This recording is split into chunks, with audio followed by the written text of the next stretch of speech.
and Mike on Giant TV Niagara. My name is Mike Balson, the host on this program.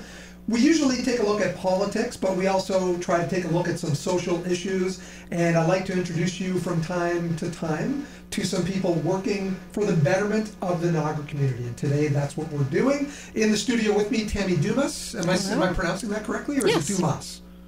Dumas is how we say it. So Dumas. perfect. Tammy Dumas. Tammy represents in communities, but also today we're talking about one facet of in communities, and that's Ontario 211. Absolutely. So let's begin by talking about in communities. What is that organization all about?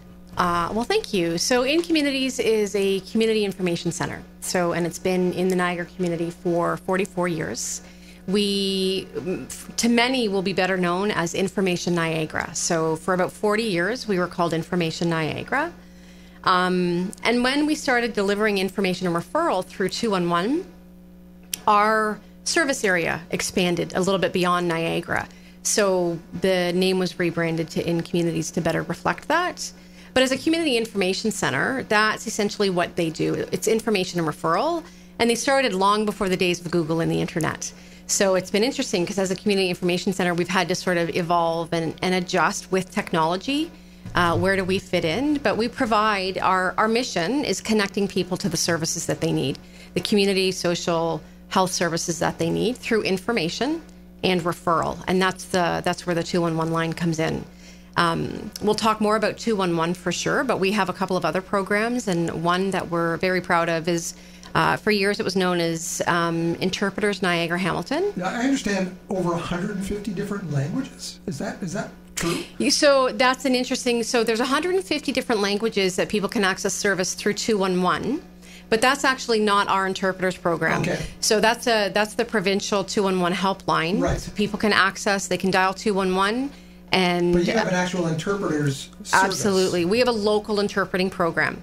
And there's two pieces to that. So we receive generous funding from the Ontario government to provide that service for people who've experienced violence. So we work with community service partners. And if they're working with somebody who's experienced violence, there's no charge for our interpretation service. So in terms of going back to our mission, what we're doing is connecting people to services through language, spoken language interpretation. And then the other piece to that is the same service that is used by many community partners, not specific to victims of violence. And then that helps us sustain ourselves. We call it a fee-for-service program. So that's our language services program. And we're just now looking at providing services through our translation services as well. We hadn't traditionally done that, so we're looking at doing that now. And that actually brings income into in communities? The fee-for-service portion does, yeah. So yeah, absolutely. That's where we earn or generate our own revenue so that we can continue to deliver our services. And what else does in communities do? We have, so the third big piece of what we do is we are Niagara's volunteer center. The biggest part of that for us is we have what we call a virtual matching, volunteer matching database. So what's terrific about that is it gives local organizations a centralized place to post an opportunity, and then it gives individuals a place to post what we call a profile. And then almost they can, like a resume service. Yeah, they can look and they can find areas, causes that matter to them. So they might want to work with animals, for example. So they create a profile that says, these are the things that I'd like to do. And if there's a match, they'll both get an e-check, is what we call it, an email. Right. And then they can be connected. And that's how we're connecting people to services and causes that matter to them to help strengthen the community, which is our vision. When we go back a few years ago when the Ontario government mandated high school students to do 40 hours of community service, are you getting a lot of high school students using that service? Yeah, so that's interesting. So we would like to see more. But what we do is there's actual, through the high school programs, our link to our database is, I think it's Charity Republic that they use to manage their hours. Yes. And our link is right in there. So that they can go right on there and look at what opportunities have been posting. We're always trying to work with community partners to get more postings on the database to make it easier for people who are searching. So it's one centralized place for volunteer opportunities in Niagara, sort of the first place that people can go. and great resource for the students who are looking to complete those hours. Tammy, you mentioned the word database a couple of times, and I understand collecting data is a big part of what you do at both in communities and with your role in Ontario 211. Absolutely. Can you please explain that? Yeah, absolutely. So database for sure with regards to our volunteer program. So that's where we collect all of those opportunities. And then, so 211 is a helpline. It's a free 3-digit telephone number that people can dial 24/7. The calls are answered by what we call community navigators, who are trained specifically to assess their needs, to look for the information that the person needs. In order to do that, we need that information. And so what's unique about information referral through a community information center, we're an accredited organization, and we collect data. We have just under 3,000 records in our database, and that's what community navigators, so they're searching, and what we say is that data is verified, it's accurate, it's up to date based on our standards, so the community can rely that the information that we're giving to people who call is current and it's up to date. So historically, we had what we called the Orange Book, which was fantastic prior to technology. Right. But printed things sometimes go out of date very quickly, and they're hard to keep updated. So we do a lot of work around maintaining the currency of the database. For Ontario 211, how that works is we're part of an integrated provincial 211 system. So we have over 30 data partners in the province of Ontario who collect data in their local community and then feed that up to Ontario. So our navigators, whether it be the 211 in Thunder Bay or in Collingwood or in Toronto, have access to that information. So when you say you're collecting communities. information, if I make a phone call to 211, you're not collecting my information. You're collecting the information that sort of roots who I was connected to and how I was using the service? Yeah, so that's a great question. So when we talk about information in our database, that's community resource information. It's community service providers. So we do a minimum an annual update with them. So we have a listing of all the community and human service providers. That's what we collect in our database.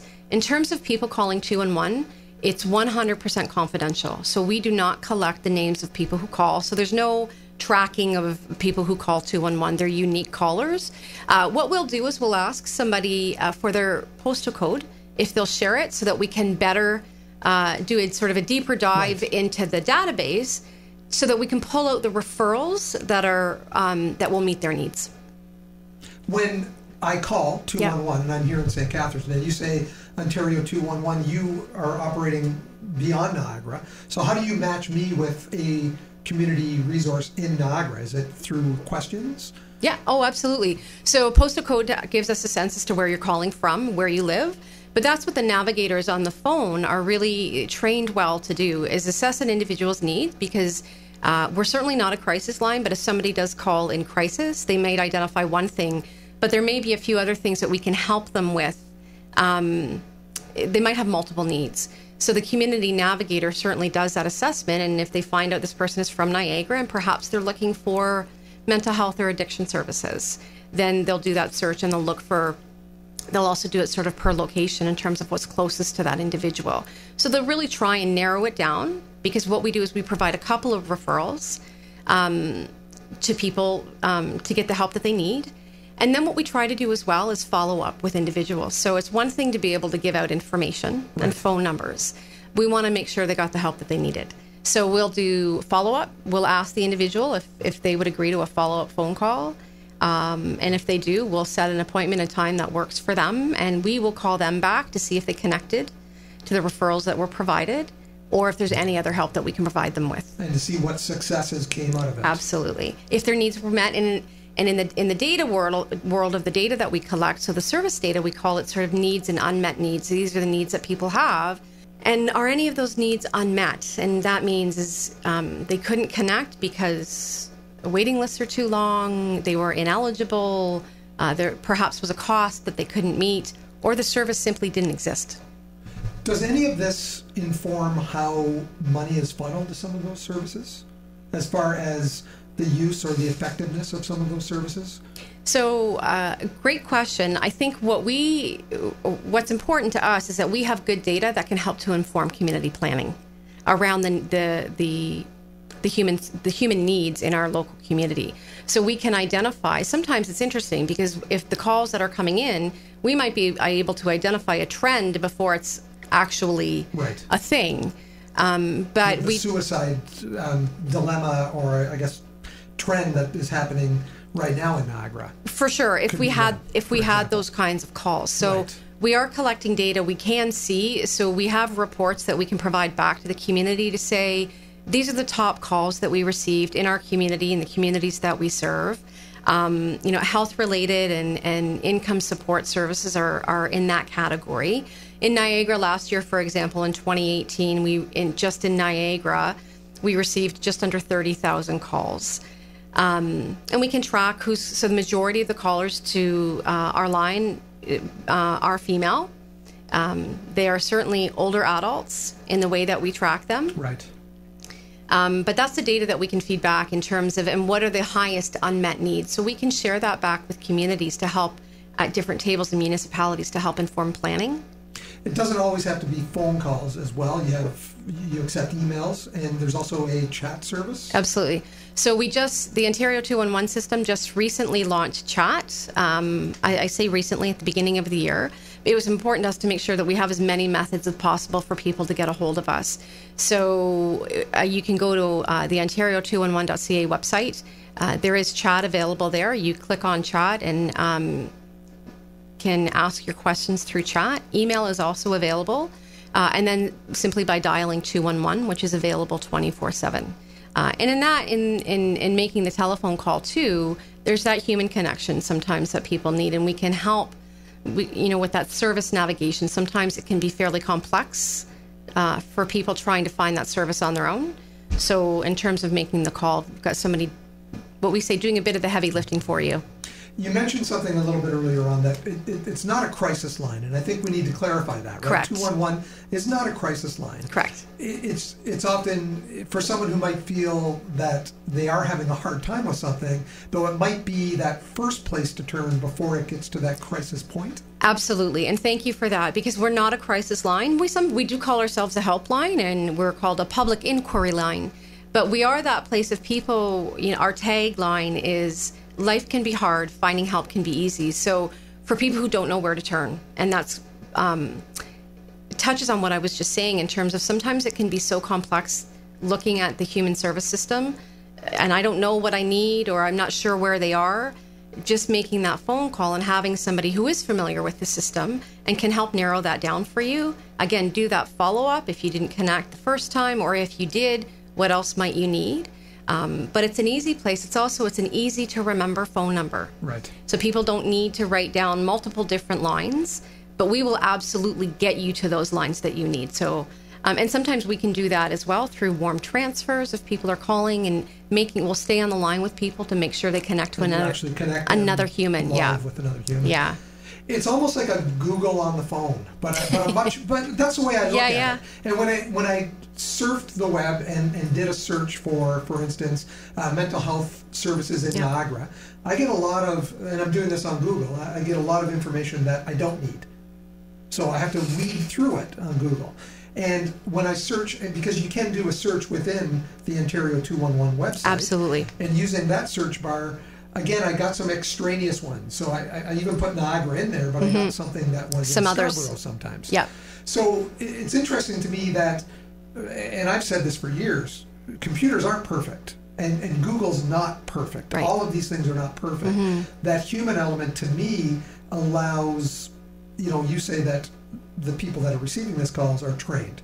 Absolutely. And they're trained on each of these areas, and they know where to turn, and they've got that information at their fingertips. Yeah. And to me, that's much more inviting than sitting down at a computer and just typing something into the Google search bar. And that's certainly a big piece of the value that we believe that exists for 211, and that is absolutely what we'll say to people, is that human connection, that personalized support while you're on the phone, somebody doing a bit of that heavy lifting, doing that searching for you, somebody being able to sort of dive a little deeper.